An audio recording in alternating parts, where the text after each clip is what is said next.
Now that my clematis is down and everything is kind of picked up and put away, this is the last thing I have to tackle.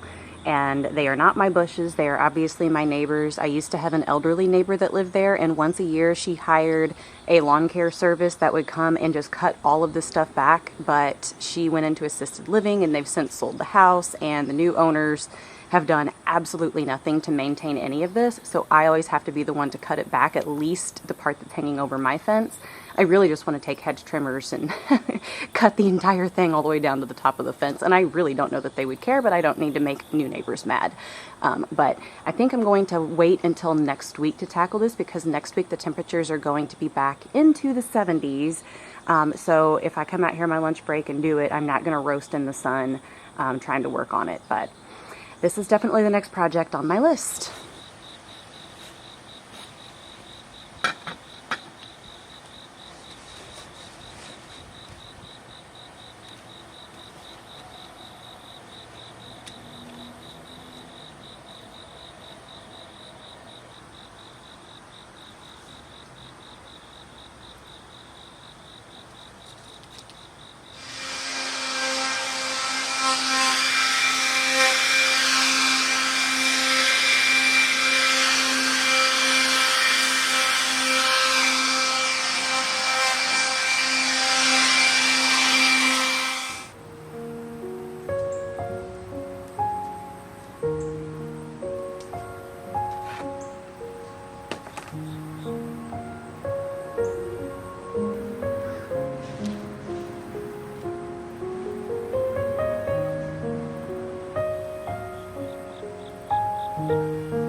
right, welcome to the meal planning part of this vlog. I will try to keep it brief because I have learned from my video analytics, specifically the audience retention. Every place that there is a bit of a dip is always one of these segments where I'm talking to the camera. And I totally get it because honestly, whenever I'm editing the videos, these are always the clips that I least enjoy editing or playing back, which, you know, who really likes listening to themselves talk? But with that said, sometimes there's just too much information not to talk to the camera. It's more than captions could handle, and I think the meal planning is one of those things. So at least putting it towards the end of the video, feel free to skip it if you don't care. But next week, continuing with the trend of soups and stews, especially for next week, because first of all, the first official day of fall is this weekend. And next week also, we finally have an entire week of autumnal weather with highs in the 70s every single day, not just 2 or 3 days and then back to 90 again. So we finally get to have an autumnal week. I'm excited for it, but I'm going to make a vegetarian tikka masala for next week. The one modification that I will note, and this is also on the blog where you can go to find the link to the recipe, which I also have below on this video if you want to get it there, and also the PDF version of this meal plan that you can download if you want the shopping list. But that modification is the coconut milk, because coconut milk is very high in saturated fat, so I avoid it. And what I do instead is I'll use a plant milk, usually almond milk. I don't feel like oat milk works the best in this kind of stuff, but I'll use almond milk and then just a splash of coconut extract so it still has that coconut flavor. You might lose just a teeny little bit of that creamy texture that the coconut milk gives. But I'm okay with that. I think it still turns out delicious. This is a go-to recipe for me. I make it a few times a year. So this is the plan for next week. And without further ado, I am going to cut this off here and get back to work, and I will catch up with you later on.